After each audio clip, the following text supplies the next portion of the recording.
1 Samuel 25. Now Samuel died, and all Israel assembled and mourned for him, and they buried him at his home in Ramah.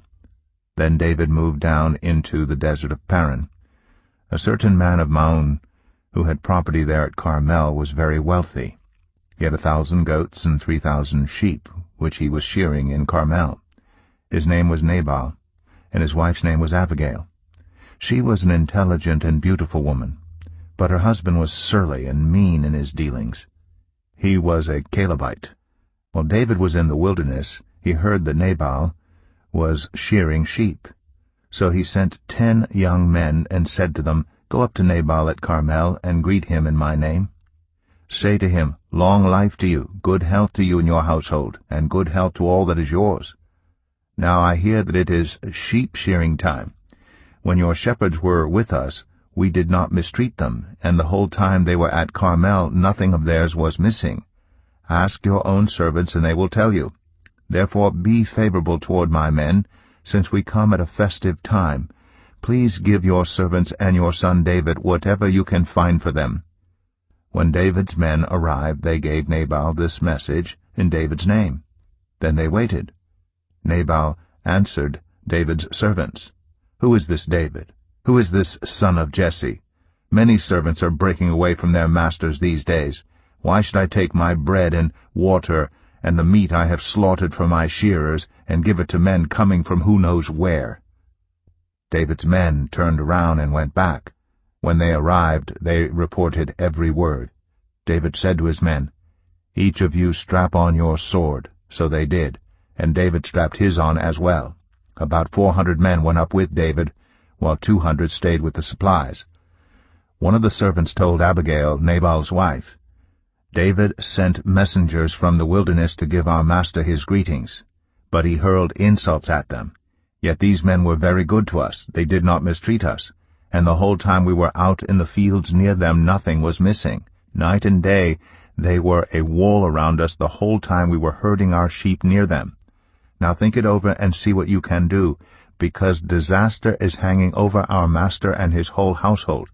He is such a wicked man that no one can talk to him.' Abigail acted quickly. She took 200 loaves of bread, 2 skins of wine, 5 dressed sheep, 5 seahs of roasted grain, 100 cakes of raisins, and 200 cakes of pressed figs, and loaded them on donkeys. Then she told her servants, 'Go on ahead, I'll follow you.' But she did not tell her husband, Nabal. As she came riding her donkey into a mountain ravine, there were David and his men descending toward her, and she met them. David had just said, 'It's been useless, all my watching over this fellow's property in the wilderness so that nothing of his was missing. He has paid me back evil for good. May God deal with David, be it ever so severely, if by morning I leave alive one male of all who belong to him.' When Abigail saw David, she quickly got off her donkey and bowed down before David with her face to the ground. She fell at his feet and said, 'Pardon your servant, my lord, and let me speak to you. Hear what your servant has to say. Please pay no attention, my lord, to that wicked man, Nabal. He is just like his name. His name means fool, and folly goes with him. And as for me, your servant, I did not see the men my lord sent. And now, my lord, as surely as the Lord your God lives, and as you live, since the Lord has kept you from bloodshed, and from avenging yourself with your own hands, may your enemies and all who are intent on harming my lord be like Nabal. And let this gift, which your servant has brought to my lord, be given to the men who follow you. Please forgive your servant's presumption. The Lord your God will certainly make a lasting dynasty for my lord, because you fight the Lord's battles, and no wrongdoing will be found in you as long as you live. Even though someone is pursuing you to take your life, the life of my lord will be bound securely in the bundle of the living by the Lord your God, but the lives of your enemies he will hurl away as from the pocket of a sling. When the Lord has fulfilled for my lord every good thing he promised concerning him, and has appointed him ruler over Israel, my lord will not have on his conscience the staggering burden of needless bloodshed or of having avenged himself. And when the Lord your God has brought my lord success, remember your servant." David said to Abigail, "Praise be to the Lord, the God of Israel, who has sent you today to meet me. May you be blessed for your good judgment, and for keeping me from bloodshed this day, and from avenging myself with my own hands.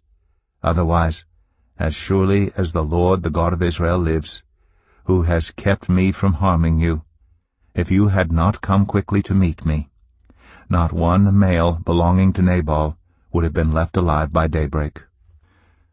Then David accepted from her hand what she had brought him, and said, "Go home in peace. I have heard your words and granted your request." When Abigail went to Nabal, he was in the house holding a banquet like that of a king. He was in high spirits and very drunk. So she told him nothing at all until daybreak. Then in the morning, when Nabal was sober, his wife told him all these things, and his heart failed him, and he became like a stone. About 10 days later, the Lord struck Nabal, and he died.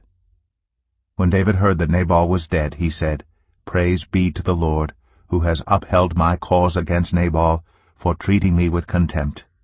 He has kept his servant from doing wrong, and has brought Nabal's wrongdoing down on his own head."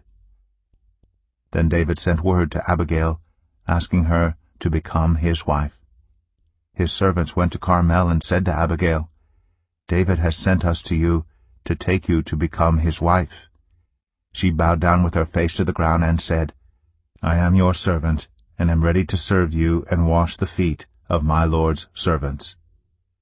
Abigail quickly got on a donkey, and attended by her 5 female servants, went with David's messengers and became his wife. David had also married Ahinoam of Jezreel, and they both were his wives. But Saul had given his daughter Michal, David's wife, to Paltiel, son of Laish, who was from Galim.